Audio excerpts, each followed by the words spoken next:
Stefan. Verstappen is back with us. He's on Friday nights, and we talk about issues of getting prepared, all manners of it, mental, psychological, emotional, physical, food, shelter, water, whatever kinds of medical things you need, you should be able to stockpile too, or try to.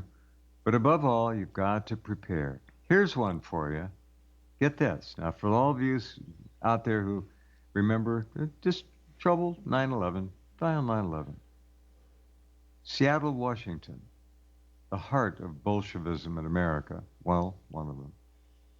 According to reports, a homeless encampment established nearby the King County Courthouse, which the King County Sheriff's Office is located, has prompted the King County Sheriff to order most of her professional staff to work from home. The reason the sheriff said that is because it's too dangerous, and she doesn't want her people put in harm's way. The whole idea of being a law enforcement officer is that you are in harm's way, and that's your job. So there you go. It's just getting really nutty out there, crazier all the time, and poor Canada is gone. It's just gone. I assume that, Stefan, you'll be enrolled in Chinese lessons soon, huh? Oh, yes, Jeff. I already speak a bit of Mandarin. Prove the Mandarin. Let me hear some Mandarin. 我的国语不好啊。Good. That means I'll have 2 portions of Mandarin duck, right? 我的国语是小孩子的国语. My Chinese isn't very good. I speak like a child. It's all right. Yeah. It's all right. You're doing well. Better than I. So, okay, what's been going on the last week? How crazy is it up there? Well, just when you think it can't get crazier, it keeps getting crazier. Now, Quebec has instituted the... we better use code words when discussing certain things. So the code words I like to establish are Cooties. Cooties represent a disease that is currently very popular in the media. And kool-aid. Kool-aid. Cooties. Cooties. All right. Do you remember Cooties? Okay. Is that something you grew up with? It used to be a little game, like a board game kind of a thing. Yeah. I touched you. You got the Cooties. Now you have to touch somebody else, right? Well, I think it was a little plastic thing. You put legs in it. Am I wrong? I sort of remember. They might have come like up with that after, but the original Cooties goes back to... the original was absolutely something you could put on somebody. It would crawl all over them. It was invisible. Yeah, but exactly. It would be all over them. Yes. Yeah. It was like a kid's game. It probably goes back to the 30s. And it originated out of exactly like a pandemic kind of scenario. That's what it was. All children's games are imitation of hunting and killing and or fleeing and hiding, right? So this was an imitation of a pandemic. So Cooties will represent that in our conversation. And then the other word is kool-aid, will represent a certain experimental treatment that is designed to kill you. And I like the term kool-aid because I feel like I'm on a Jim Jones retreat. Oh, it's Jonestown. Oh, yeah. It's Jonestown, right? And so now Jones says, everybody line up and take your arsenic-laced Kool-Aid. And, 70% of the people have lined up and are taking the Kool-Aid. But the other 30% didn't want to take the Kool-Aid. So you know what they did? They rounded them up at gunpoint and forced them to drink the Kool-Aid. How much like that is what we are going through? Yeah. Well, that whole thing was a CIA op, as you know. Yeah. Do you know there's a recording? David Oates was on, and he ran the recording through his reverse speech protocols. The recording was of Jim Jones talking to the faithful as they literally were drinking their death cocktails. They were dying all around him, and he's still talking. And this is true. It was the eeriest recording I may have ever heard. Yeah. You could hear the whole thing. Yeah. Well, there you go. There's a classic example of a psychopath. And when people say, "Oh no, the government wouldn't do that. They're not trying to kill us." Don't you understand? You are dealing with psychopaths. Of course, they would kill you. They wouldn't think twice about it, and they would go home and they'd have a nice sleep, and the next day they wouldn't think twice. That's what we're dealing with. So, anyways, we got the code word. So here now, they've come up with a new kool-aid passport in Quebec. So that means the rest of Canada will quickly follow, as will the rest of the world, with the kool-aid passport. And it pissed me off, Jeff, because 3 weeks ago we started hearing, well, Quebec is thinking about instituting a passport. I knew right away. There we go. What do you mean thinking about? We might have to use a passport if the case numbers go up. Guess what? Oh, did the case numbers go up? Well, of course they did. So now, well, I guess we'll have to. Oh my God! The propaganda is so thick. I can't believe not everybody sees through it. They buy this stuff. I don't honestly have any other explanation for that. Yeah. Other than the people are no longer viable in many cases. They've been taken down too many rungs on the ladder. They can't see, they can't think, they can't process, they can't perceive, they can't analyze, and they can't come up with any kind of viable, honest conclusion as to what's being done to them. They're confused. They're afraid. It's all about fear, and it has had a terrible effect on people. Yes, in addition to the fact that I think they're being absolutely hit with EMF to make them tranquil, to make them lay back and not do anything. But that's just me. No, I agree with you. I've been studying frequencies for about 40 years, and I know exactly what they can do with frequencies. I studied them as a means of lifting my own potential, and greater awareness, greater clarity, even trying to see if by experimenting with different frequencies I could achieve sort of ESP or enlightenment. And so I've been playing with this stuff for a long time. I know exactly what they can do, and they're doing it, guaranteed. I know they're doing it. I feel it too. It doesn't affect me as much, but there are times when I feel anxious and I feel depressed, and it's not me. I know it's those frequencies. That's what they're trying to do. I think it's partly responsible for the plague and suicides. I wouldn't doubt it for a minute that they figured out. Oh, no doubt. Absolutely. And if any of you out there have been feeling out of sorts, uneasy, conflicted, what's the word? Despairing of things. Yeah. This could easily be, to a large part, a product of EMF. The frequencies, they're pounding us with frequencies that make us feel that way. I think that's true. I think it's true too. I've been working on an invention. I tinker with a lot of stuff, and I came up with an idea of creating an emitter that would counteract what they're doing to us. Those sound canceling headphones? Sure. So the principle behind that is that there's a device in there there's a microphone in there that picks up the ambient noise around you. Then there's like an algorithm that will produce a frequency in exact reverse order to the sound, so that the high waves of the outside sound is canceled out by the low waves of the generated sound, so that basically the two sounds cancel each other out, and that's why you have that's why it silences the outside noise. It doesn't just muffle it; it's that it creates frequencies that counteract the frequencies coming in, and therefore they null each other out, and you have silence. I was thinking... Or they're called noise-canceling headphones, is what they are. Yes. So now I was thinking, why don't we do that with frequencies? Same idea.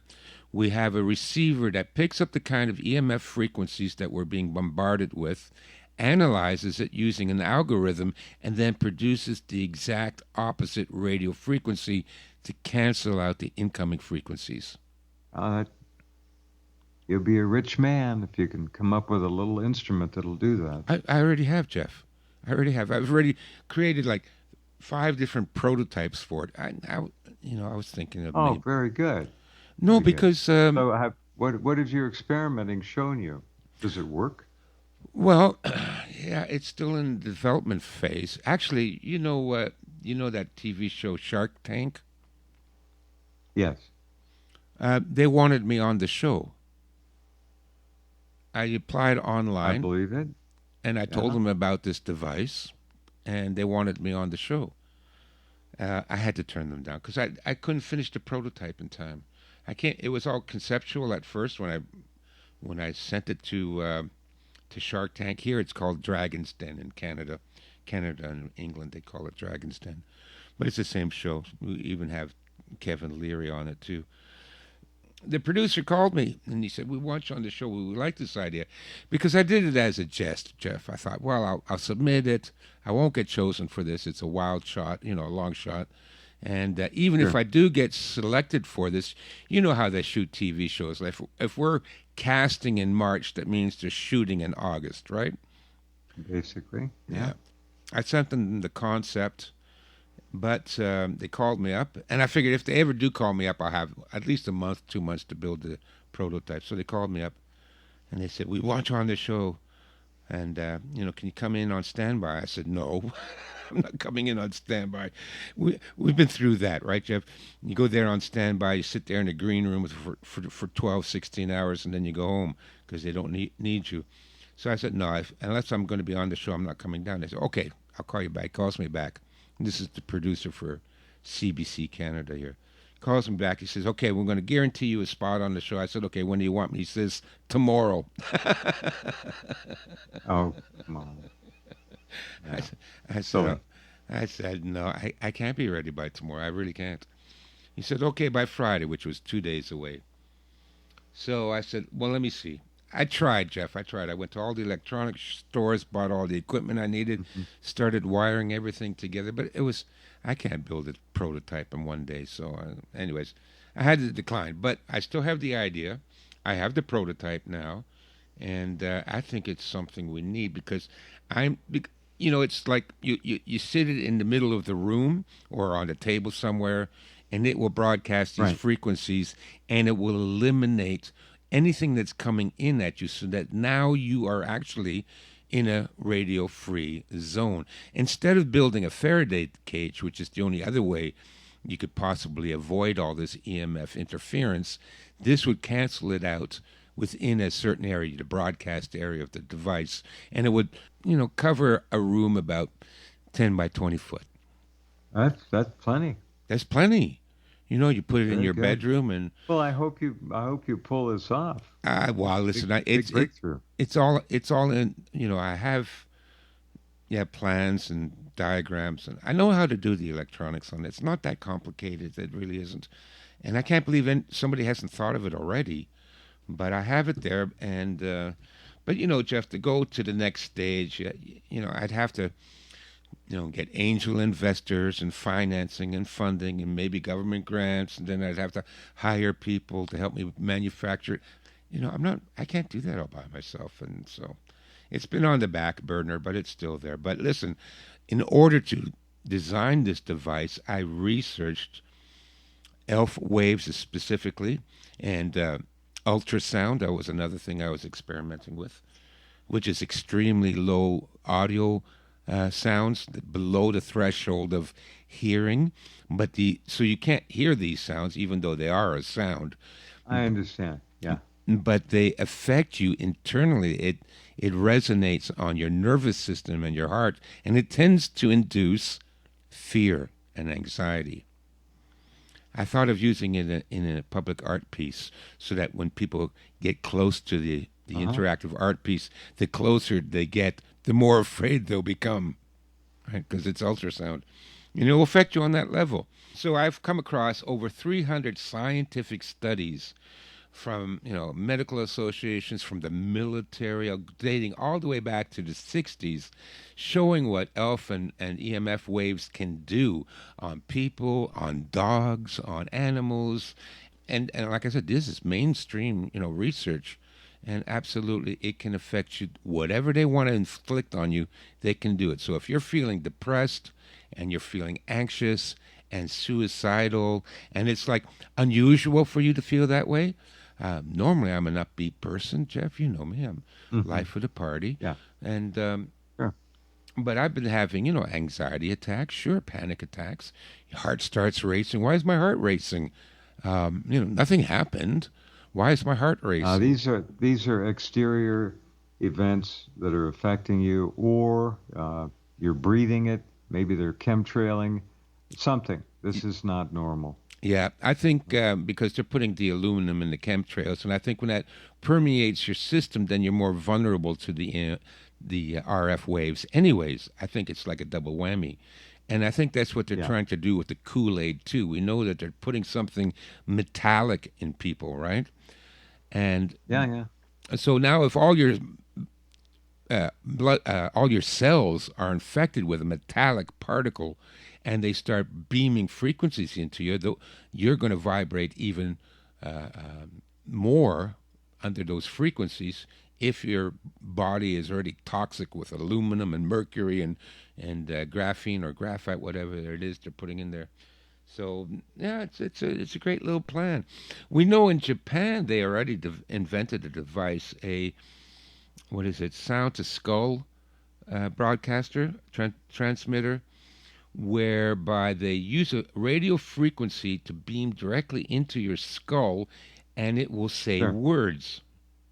Sure, it's called VTS, Voice of Skull. There we go, VTS. They've had it for 25 years. There you go. Yeah, old tech. And then you wonder about all those psyops with these serial killers, and Son of Sam and all these guys. They all hear voices telling them to go and kill. And I wonder, well, listen, are they really schizophrenic, or are they being messed with some monarch mind control program? You know better than me. The technology that is being deployed against all of us is 20 years down the road from where most of us could begin to understand. Yeah. It's that sophisticated, way, way down the line. So just remember that. Yeah, listen, if an amateur hobbyist like myself can figure this out, of course, they're light years ahead of us. Right. All right, so topic of the week what are we going to talk about? What do you want to push? I want to push water. We're getting closer. This polarization, this fragmentation of our societies, yours too, is so blatant now. There's no way to glue Humpty Dumpty back together again. They don't want it. No, they're not going to let it happen. The hostility from the vaxxed toward the unvaxxed is being aided and abetted and continually increased by means of the mainstream media, news stories. You're going to begin to see it on sitcoms very soon. The unvaxxed, there'll be endless screenplays and storylines about the unvaxxed and the vaxxed. So you've just really got to, I just tell people, hang around with your own or don't hang around with anybody. In other words, don't hang around with vaxxed people. And for goodness sakes, don't talk to them about it. They don't want to hear it. They'll become very hostile and nobody wins. They've made their choice. They've chosen sides. They've signed on to be true believers of CNN, MSNBC, etc. And they're not going to listen to what any of us want them to hear. Now, there are some exceptions, but not many. And you've got to be very careful about who you begin to talk to. Yeah, I've been advising that now for months. I've been telling people, listen, the time for waking everybody up is over. If they're not awake by now, they will never be awake. And the only thing you're going to do now by talking about it is painting a big target on you. as I mentioned at previous time, I believe, what happens under communism with the snitch networks and the Right. informants. So now you go around talking to people about the Kool-Aid, and you talk to them about the Cooties. Those people that aren't awake by now, they're just going to snitch on you. Oh, with glee, and they will begin paying them, if they're not already, to encourage it. They're Sure. going to continue to take the society down, piece by piece, by part, until it's a pile of rubble. Yeah. That's their game. So yeah, don't waste your breath at this point. You know, if they don't get it, I mean, it's so, Jeff, you and I, we see it. It's so obvious. It's so in your face. The lies.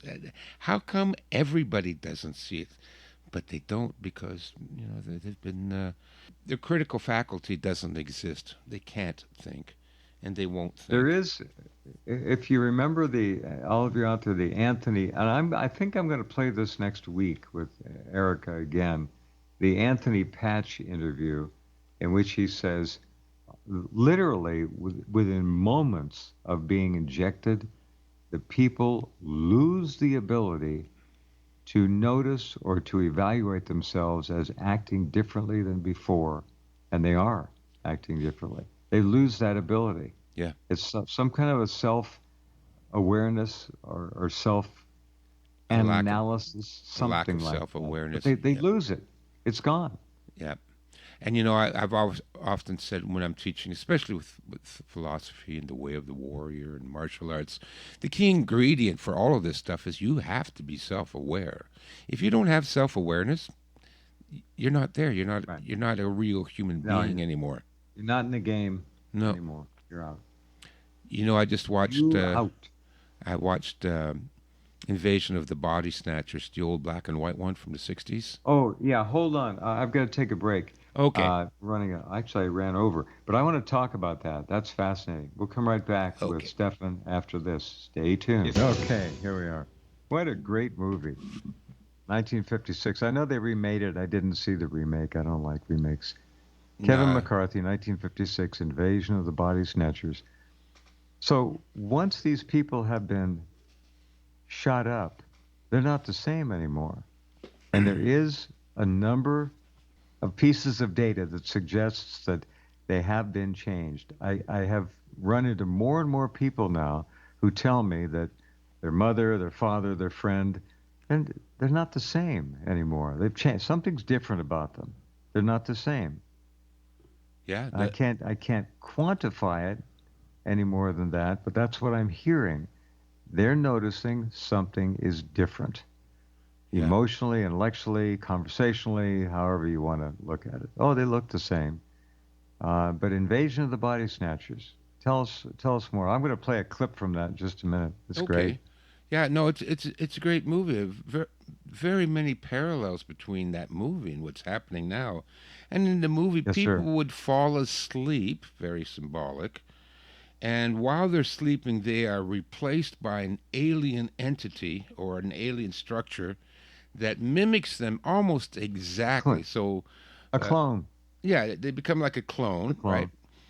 clone. These pods, recreate a new body, and then they absorb the person's mind and transfer it into the new body. And they look and act, and they have the memories of the previous person, but they're no longer human. So And we could call them Borgs, yeah, I guess, they're to a degree. assimilated. They're assimilated. And Yeah. yeah, a lot of parallels. We could do a whole show on that. I don't want to get too far off track, but uh, great movie. I didn't like the remake myself. It was okay, but all the remakes are like worse in storytelling, and they try to make up for it by adding more gore and violence. So okay, it's more gory, but you've already lost the story for me. But the original one was great, and the final scene where he's running around on the highway and he's trying to stop cars and say, listen to me, they're coming for you." It feels Here, like, let's listen to it. I'll play it. okay, Here he is, Kevin McCarthy, kissing his girlfriend, Dana Winter, yeah, and she's laying down. He's kissing her, and he looks in her eyes, and her eyes, they ain't the same. mm, They're different. Here we go. He's kissing her. Now he looks in her eyes.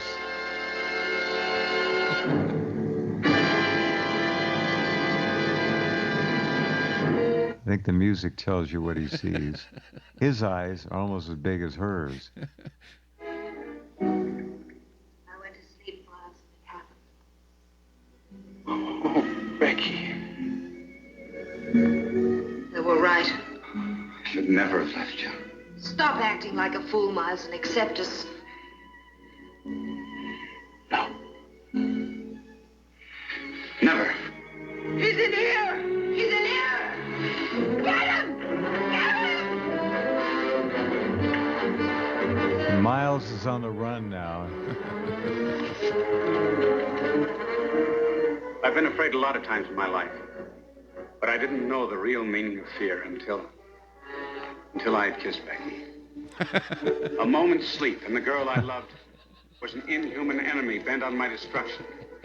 That moment's sleep was death to Becky's soul, just as it had been for Jack and Teddy and Dan Kaufman and all the rest. Their bodies were now hosts, harboring an alien form of life, a cosmic form, which to survive must take over every human man. So I ran as little Jimmy Grimaldi had run the other day. My only hope was to get away from Santa Mira, to get to the highway, to warn the others of what was happening.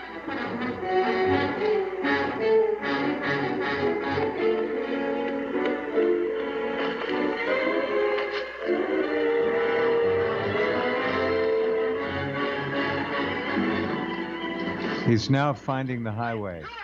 Come on, we gotta go. Let him go. They'll never believe me. And the aliens say, let him go. They'll never believe him. Wait, stop and listen to me. Listen to me. Listen, those people that are coming after me, they're not human. Listen to me, we're in danger. Get out of the street. Danger. Come on, get out of here. You're in danger, please. Get out of here. Come on, get out of here. Get out of here. Now listen to me. There's a human being left inside here. Not one. Hey, stop. Pull up with you. Pull over to the side of the road. I need your help. Something terrible has happened. Come on, you drunk. Get out of the street. Get out of here. Come on.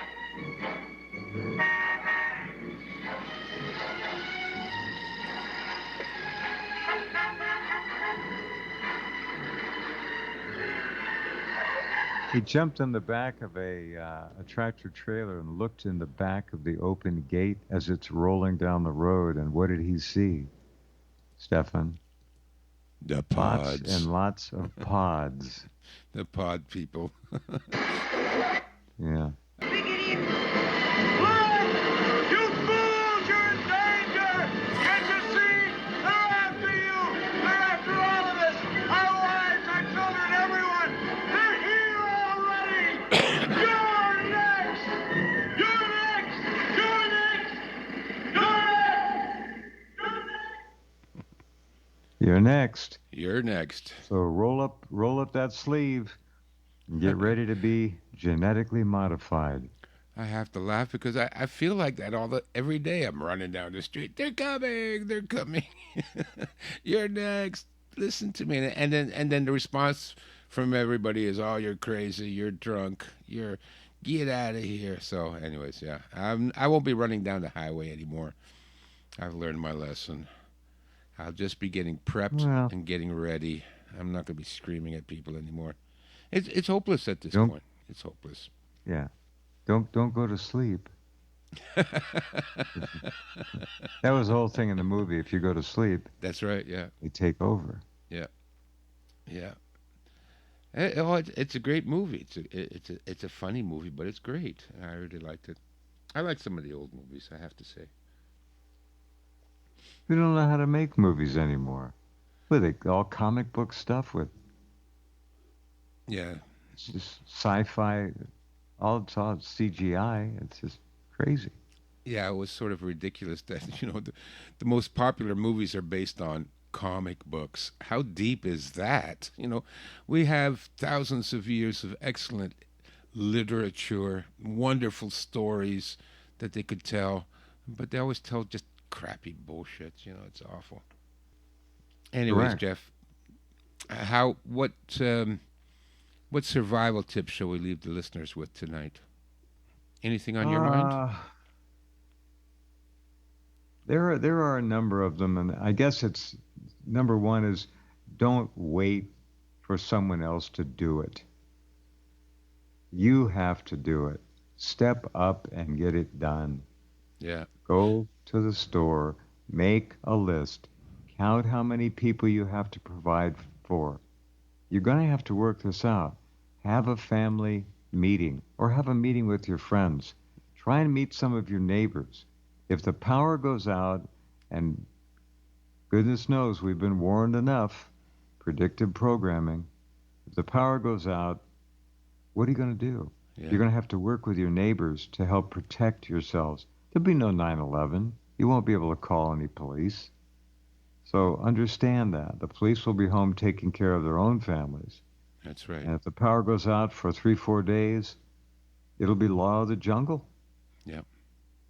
You know, I got a couple of emails this week, and because you played the my video, How It Will Go Down, and I got a couple of very nice emails from people saying, listen, I want to thank you so much because it was your video, How It Will Go Down, that really kicked my ass into gear and got me started prepping. And that video came out like almost 2 years ago. So they've been now prepping for 2 years, and they are so grateful that they started 2 years ago and that now they are fully prepped. And this one man, he's a veteran, and he was saying, what really got to me about your video is when they had to sell their daughter into prostitution. And he says, I have a 5-year-old daughter. He says, when I heard that, I swore to myself, we are never going to sell our daughter into prostitution. And so that's when they began prepping. 2 years ago, they're ready to go. They got a couple of years' supply of food. They got the radios. They got the firearms. They got the medicine. They got the water. They got, fortified their home. They're ready to go. They don't have to sell their daughter into prostitution. And I'm thinking, Jeff, my God, I wish every parent would get that. Because the way things are going, you're selling your children into slavery, for crying out loud. Do something to prevent that. You have children, you have grandchildren. You know what life is going to be like for them in the next 10 years and from here on in? You're selling them into prostitution. You're selling them into slavery. And this guy, a former veteran, a former Marine, he decided absolutely not, over my dead body, and he did everything he could for the last 2 years, and he's on top of it now. He is not going down, and his daughter is not going to be taken and hustled off to the Fauci adrenochrome harvesting farm that no doubt they've got set up all over the country. So I wish everybody else, if not for yourself, if you're too cowardly or too tired or too timid or too lazy to do this for yourself, what about your kids? What about your grandkids? Right. Do it for them, for Christ's sakes. Anyways, I get so mad sometimes. I wake up in the morning and I'm angry. Look at what they've done to our world. And then I'm angry at everybody that just stood by and let it happen too. We've been on the front lines for 30, 40 years. I've been fighting this new world order nonsense since I was 17. It's something that I don't understand how people can expect others to do it for them. Again, it does require individual initiative like the man you just described. Mm-hmm. And I wish there were stories like that all over the place. Yeah. The best guess is there are about 2% of the American public that is actually prepared. That's my guess too. Yeah. Listen, the other thing I don't know. We got time for one quick story. We got 6 minutes. 7 minutes. Okay, let's see if I can make this quick. I'm always teaching people that it's good to have, the food, the water, the radios, the firearms, but even more important, in order to survive, you need cunning. We have to start thinking really smart. There is the old Chinese, Japanese proverb that says, use the enemy's strength against them. So it sounds good, but well, how do you actually use the enemy's strength against them? I figured out something because it happened to me when I was a kid, and it made a lasting impression on me. You have to understand that the New World Order has trained all of us to be obedient to authority symbols. It's trained into us. We can't help it. Reserve some sort of respect for people that display the signs of authority. Here's something that happened when I was just a kid. This was was a July afternoon, Sunday afternoon was really hot, humid. I must have been 8 years old. This would have been like 1965. And up the street comes our neighbor from a few doors down, and he's driving his panel station wagon, and his name was Appy Krauf, and he was the fire chief for the local fire department. And he was driving up and down the street, honking his horn in front of every house that had kids in it. And when people would poke their head out the door, out the window, Appy, what's up? And he would say, listen, it's so hot, I'm taking all the kids to Boyd Park, where they had like a swimming pool, a swimming pond, and we're all going to go swimming. Anybody wants to go swimming, hop in the car. So up and down the street, finally got like a half a dozen kids in the car, and we're all going to go swimming. Now, this is in the days when you knew your neighbors, where, he could get in the car and honk his horn, and the kids from the street would run and get in the back of his car. This obviously could not happen nowadays, right? But it was a great time. So, okay, Appy's in the car, rolled down the windows for some fresh air, and off we go to Boyd Park.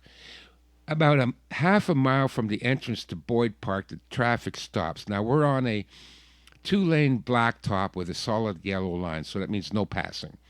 And we're there in stop-and-go traffic, stop and go. We sat there for about 10 minutes, and Appy said, well, enough of this shit. He pulls out over into the other lane. He speeds along all the cars, pulls right in front of the main gate to the park. He gets out of his car. Now, he's wearing a Hawaiian shirt and beige dungaree. He reaches into the glove compartment, and he pulls out his fireman's cap. He puts the cap on his head. He walks out into the middle of the highway, and he stands there. And he extends his left arm, and with his right arm, he did a big waving motion towards the left. And believe it or not, people understood what he meant. He meant that if you're going into the park, because the big jam up was because people were stopping to get the ticket to get into the park. So everybody that wanted to go into the park pulled over onto the shoulder of the road. Then his right arm, he pointed behind him, and with his left arm, he beckoned the rest of the cars to come towards him. And everybody knew that if you're going to the park, pull over to the side of the road, but if you're going through, now's your chance, and then all the cars started going through. So, this was the old days, Jeff, when men solved problems. They weren't sitting in the car, honking their horns, giving everybody the finger. He got out, he stood in the middle of the road, he's fixed the traffic jam, and then he gets back in the car, and the people at the front gate let him in first, so we even got ahead of the line. Now, here's the thing, though. All he wore was a cap. He wasn't in uniform. And I remember thinking, even the nearest car that he stood in front of was still too far away for them to have possibly read the insignia on his cap, which would have said, North York Fire Department. But it was the symbol of that cap, and everybody obeyed. It's funny how that worked. Not necessarily a human figure, but just a cap. Just a cap. He was wearing a Hawaiian shirt. Here's the other thing to the story that you need to understand is that when you do things, you often have to just brazen it out. It was his body language. I think he could have done that without the cap.